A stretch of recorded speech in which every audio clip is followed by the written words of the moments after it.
Well, I first want to preface that by saying that, I had been with President Biden on several occasions, including about a week before that debate. And, both Bill and I were with him, and we were at an event, a fundraiser for him, raised, a lot of good money, a lot of people there. He spoke, he did a photo line, then he went from table to table talking to people.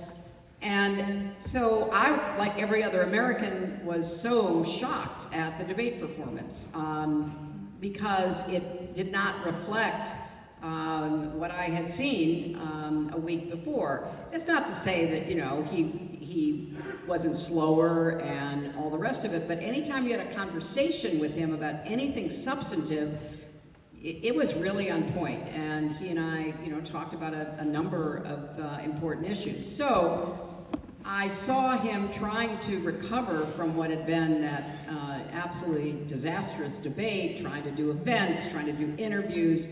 But as you know, I'm sure, Cory, it just was not recoverable. And yet he had to decide that himself.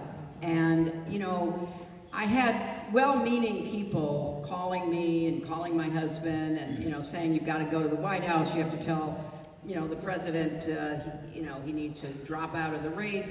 Well, that is not the smartest way to get somebody to do something, it seems to me. You have to try to, present him with information that will lead him to make that decision. Right. And that began to happen because his numbers were falling in a number of states where we have senators, running for re-election, where we have members of Congress competing to be in the House, and he reached the right decision.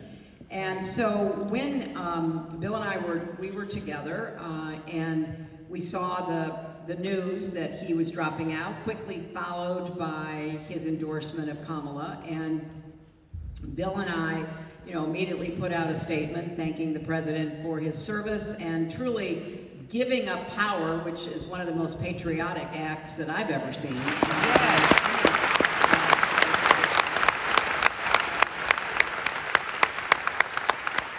And then endorsing Kamala, which we did immediately because I know her. I've, been a friend of hers. I'm a friend of her sister's. I've spent time with her. I believe that, she was not only the vice president, but deserved to be the nominee, and said that, I would be all in to help her. And literally within the hour, we talked to President Biden.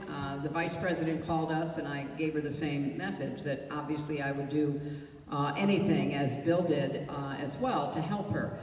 And from the moment that she was thrown into that deep water without a life jacket, guess what? You're now the nominee for president. She has just performed flawlessly. Absolutely. Yeah. It's rarely that you see a campaign where there's just an extraordinary performance. She's like that NBA player that comes off the bench and then becomes the MVP. She's incredible. She's playing at an incredible level. Unbelievable. And I think it also really scrambled the brains of Trump and his advisors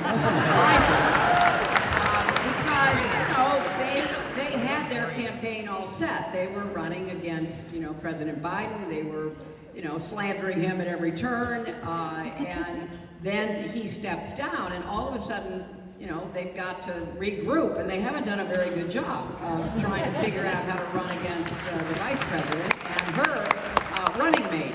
So I think that we have a lot of energy. There's a genuine excitement out there, but it is hard for all the things we were just talking about. Everything we were talking about. The Russians are active, the Iranians are active, the Chinese are active, plus all of the forces at work in our own country that for some set of reasons want to see Trump back in the White House.